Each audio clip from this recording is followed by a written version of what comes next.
వైఖరి కుటుంబ ప్రభుత్వం వంటి వైఖరి నిరుద్యోగ జీవనంలో తిరగడం కుటుంబ ప్రభుత్వం వంటి వైఖరి రద్దు చేయాలి 107 వెంటనే రద్దు చేయాలి 1010 వెంటనే. ఈరోజు కుటుంబ ప్రభుత్వము అధికార ప్రాంతాలకి నిరుద్యోగులకు ఉపాధి కల్పిస్తా అని చెప్పేసి నిరుద్యోగ వృత్తి 3,000 రూపాయలు ఇస్తా అని చెప్పేసి అదేవిధంగా పీపీపీ విధానం రద్దు చేస్తానని చెప్పేసినటువంటి ఈ ప్రభుత్వము ఇంతవరకు కూడా పీపీ విధానం రద్దు చేసే విషయంలో ఏమాత్రం కూడా చులకన చూపు చూస్తుంది. ఎందుకంటే గతంలో ఇదే యువగలం పాదయాత్రలో నారా లోకేష్ గారు నేను అధికారంలోకి వస్తే 100 రోజులకి 107, 108, 590లను రద్దు చేస్తానని చెప్పేసినటువంటి ఈ నారా లోకేష్ గారు ఈరోజు మా అధికారం చేపట్టిన తర్వాత మా దగ్గర డబ్బులు లేవని చెప్పడం చాలా బాధాకరము. గత ప్రభుత్వంలో నాబార్డు ద్వారా 8,500 కోట్ల రూపాయలు డబ్బులు మంజూరు చేసి 17 మెడికల్ కాలేజ్ ఏర్పాటు చేస్తే ఈ ప్రభుత్వము మార్కెట్లో టమాటాలు, ఉల్లపాయలు, పచ్చిమిర్చి లెక్క ఈరోజు మార్కెట్లలో చౌక ధరకు అమ్మే స్థితి ఈ ప్రభుత్వము తీసుకురావడము చాలా బాధాకర విషయం. కాబట్టి వారితో పాటుగా ఈరోజు మన రాష్ట్రంలో చూస్తున్నాము 20 నెలల నుంచి పడగాపులు కాస్తూ చూస్తున్నటువంటి ఉద్యోగస్తులకు డిఏలు ఎస్ఆర్సీ పెంచుతామని చెప్పినటువంటి వ్యక్తి ఈరోజు 40,000 కోట్ల రూపాయలు బకాయిలు ఉన్న అరోకొర ఇచ్చి ఈరోజు వాళ్ళకు కూడా ఈరోజు గుండు సున్నా చూచాడు ఉద్యోగస్తులు. కాబట్టి మీరు గమనించాలి, ఈ ప్రభుత్వము మా అధికార రాజులకు విధంగా అధికారం వచ్చిన తర్వాత రాష్ట్రంలో ఖాళీగా ఉండే పోస్టులను 2,50,000 పోస్టులు భర్తీ చేస్తా చెప్పినటువంటి ఈ ప్రభుత్వం ఈరోజు ఒక్క పోస్ట్ కూడా ఇవ్వకుండా చాలా బాధాకరము. నిరుద్యోగ వృత్తి ఈరోజు ఇచ్చే పరిస్థితి లేదని చెప్పడము లోకేష్ గారు చాలా సిగ్గుచేటు.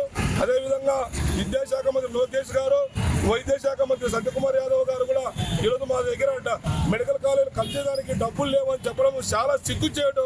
ఎందుకంటే కేంద్ర ప్రభుత్వం నుంచి 567,000 కోట్ల రూపాయలు మంజూరు చేసింది. కానీ ఇప్పటికి ఆ డబ్బులు ఎక్కడ పోతున్నాయో ఇంతవరకు కూడా తెలియకుండా ఇప్పుడు కూడా మా దగ్గర డబ్బులు లేవని చెప్పేసి ప్రైవేటీకరణకు అప్పచెప్పడము మన భూములను చాలా సిగ్గుచేటు. కాబట్టి మీరు కూటమి ప్రభుత్వం ఇప్పుడైనా గమనించి గత ప్రభుత్వము ఏర్పాటు చేసిన 17 మెడికల్ కాలేజీలను ప్రైవేటీకరణ ఆపాలి. అదేవిధంగా ఏ విధంగా అయితే ఉందో అక్కడ ఇప్పుడు నిజమైన పేదవారికి కంపల్సరిగా వైద్యం, విద్య, ఉపాధి అందాలంటే ఈ ప్రభుత్వం పోయే విధంగా ఉండాలి. కాబట్టి ఈరోజు అందులో భాగంగానే భోగి మండలంలో మేము ఈరోజు భోగి పండుగ రోజున 107, 108, 590 జీవోలను రద్దు చేయాలని చెప్పేసి ఈరోజు భోగి మండలంలో మీ యొక్క మ్యానిఫెస్టోలను జీవోలను భోగి మండలంలో కలిపేశాం. కాబట్టి ఇప్పటికైనా మీ యొక్క వాగ్దానాలు, హామీలు అన్ని భోగి మండలకి అంకితమయ్యాయి. ఇప్పుడైనా మీరు మనసు మార్చుకొని నిరుద్యోగుల పక్షాన ఉండి నిరుద్యోగ వృత్తి ఇవ్వాలి. రాష్ట్రం ప్రైవేట్ ప్రభుత్వ శాఖల ఖాళీ పోస్టులు భర్తీ చేయాలి. నూతన పరిశ్రమలు ఏర్పాటు చేసి స్థానికులకు ఉద్యోగ అవకాశాలు కల్పించాలి.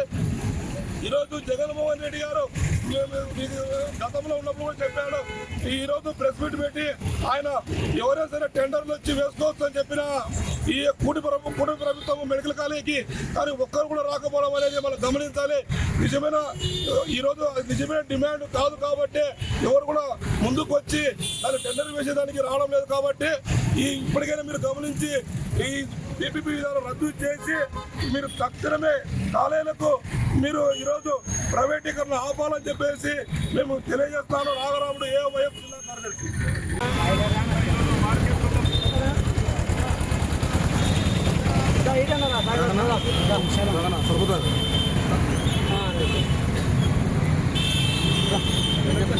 నువ్వు గట్టి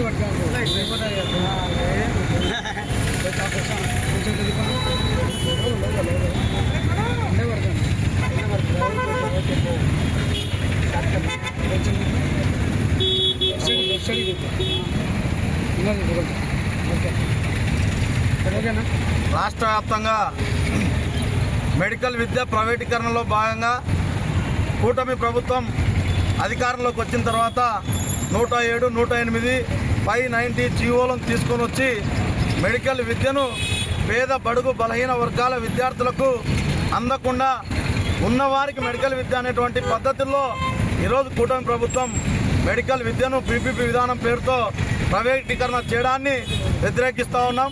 అంతేకాకుండా రాష్ట్ర వ్యాప్తంగా అధికారంలోకి రాకమునుపు చంద్రబాబు నాయుడు సభలు పెట్టాడు, నారా లోకేష్ పాదయాత్ర నిర్వహించారు, అనేక రకాల హామీలు ఇచ్చారు.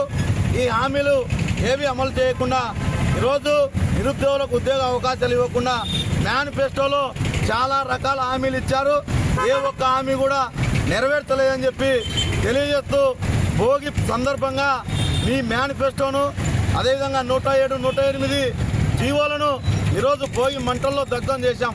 అయితే రాష్ట్రంలో అమరావతిలో కూర్చొని నారా లోకేష్ అదేవిధంగా చంద్రబాబు నాయుడు తండ్రి కొడుకులు ఇద్దరు కలిసి ఇష్టారాజ్యంగా మెడికల్ కళాశాల ప్రైవేటీకరణ చేస్తూ మెడికల్ విద్యను పేద విద్యార్థులు అందకుండా చేస్తుంటే ఈరోజు సత్యకుమార్ వైద్య శాఖ మంత్రి ధర్మవరంలో తన ఇంట్లో పడుకున్నారని చెప్పి ప్రశ్నిస్తూ ఉన్నాం. అంతేకాకుండా సత్యకుమార్ యాదవ్ వైద్య శాఖ మినిస్టర్గా ఉన్నప్పటి నుంచి ఇంతవరకు మెడికల్ కళాశాలలో ఉన్నటువంటి మౌలిక సదుపాయాలపైన మెడికల్ కళాశాల విద్య పైన ఒక్కసారైనా పరిశీలన చేశారని చెప్పి ప్రశ్నిస్తూ ఉన్నాం. కాబట్టి తక్షణమే రాష్ట్ర ప్రభుత్వం మెడికల్ కళాశాల ప్రైవేటీకరణను వ్యతిరేకించాలి. ఈరోజు ప్రతిపక్షంలో ఉన్నటువంటి జగన్మోహన్ రెడ్డి మెడికల్ కళాశాలకు టెండర్లకు వస్తే ప్రైవేటీకరణకు మేము అధికారంలోకి వస్తే మీ టెండర్లను ఎత్తేస్తామని చెప్తే దీనిపైన ఎంత వ్యతిరేకత ఉందో మీరు ఒకసారి ఆలోచన చేయాలి. కాబట్టి తక్షణమే మెడికల్ విద్య ప్రైవేటీకరణ ఆపాలి, 107, 108 జీవోలను రద్దు చేయాలి, నిరుద్యోగులకు ఉద్యోగ అవకాశాలు కల్పించాలి, నిరుద్యోగ వృత్తి ఇవ్వాలి. లేకపోతే కూటమి ప్రభుత్వం ఇంటికి పోవడం ఖాయమని హెచ్చరిస్తా ఉన్నాం.